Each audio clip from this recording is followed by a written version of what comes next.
Well, our city streets could be safer come Monday. Namola goes live next week. The Uber-like smartphone security app is designed to increase safety for its users. As we get a further understanding of this app, we're joined by Craig Rivett from Ever Africa. Craig, thank you so much for joining us.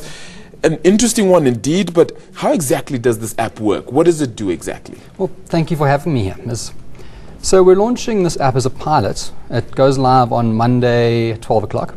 And the idea is to explore how smartphone GPS technology can be used to more efficiently direct responders to users and allow users to call for help when they need it. The app is relatively simple.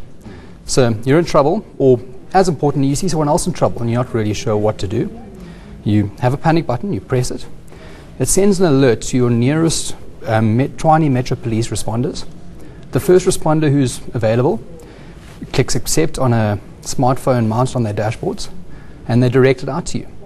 Wow, fantastic. Okay, but I mean, have you had contributions? This must have been a lengthy process as well. How many contributions and involvements from other people have you sort of had in order to come up with the right formula for this app? So we spent a long time developing it and working out what we expect the real world environment will be like, and we've sort of ticked all the boxes, but now it's time to try it.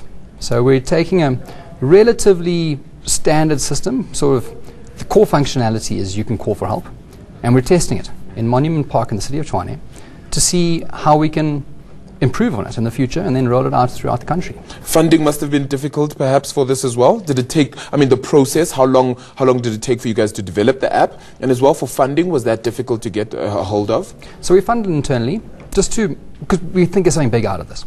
So we raised money internally to develop it. Huawei came on board and sponsored us smartphones to issue to the armed responders part of this pilot. And so we're just running it ourselves. We're funding the data, but we're working very closely with the city of Tshwane and the Tshwane Metro Police to make it a success. Speaking about the Tshwane Metro Police, have you had any sort of resistance from them? It might feel like a little bit of work for them, isn't it? I mean, they have this extra phone now on the side that they have to keep a hold of. Have you gotten any sort of resistance from them? I'm very glad you asked that. So we've received nothing but positive response. So we spent a few days training with officers in Monument Park, trying out the app, sort of making small tweaks and changes to suit them. And so far, the attitude's been very positive. The guys are excited to get out there, try a new system that can make the streets of the city of Tshwane safer. Available right now on Android, is it? So it'll be Android to begin with. It'll be available from Monday at 12 o'clock. So we don't want people to have the apps and then no responders available. So that's our launch day. But we'll start with Android, and we'll sort of learn what needs to be done there, and then we'll move to other platforms. Let's talk about what goes into an app. I mean, the ideology, the thought processes behind why you thought this app was actually necessary.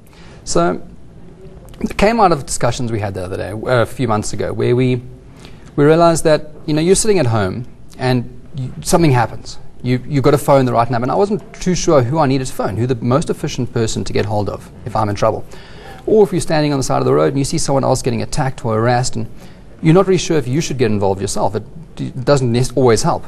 We want the professionals to be involved. So we came with a solution that way we could call the nearest responders. And we, as far as possible, copied the Uber model because it works. It's taken off around the world, and tweaking it for safety and security. And of course, with data becoming a big deal for people as well, it just becomes that much easier, doesn't it? Exactly. The phones are becoming more and more geared for it. GPS-enabled smartphones are becoming more and more common.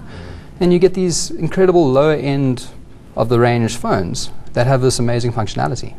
Currently, as you said, rolling out in the city of Tshwane, more specifically Monument Park. How soon can we expect it to roll out across Gauteng and perhaps nationally as well? So we're running a 5-week pilot. And during that pilot, we're going to learn as much as we can. We're going to recall the app for a little while afterwards to make changes for the lessons that we learn. And then hopefully in the next 2 or 3 months, we'll have a better solution that's more suited for a sort of scale deployment, and we can roll it out elsewhere. Are you, however, ready for the traffic? I mean, ready for a high number of people sort of using the app and engaging with it, much the same as obviously Uber has had? We are. For the pilot, the Chief of Police has given us allocated specific responders to this. So we do have additional resources so that officers aren't taken away from their day-to-day task. But the app itself is designed to scale and to grow. Craig?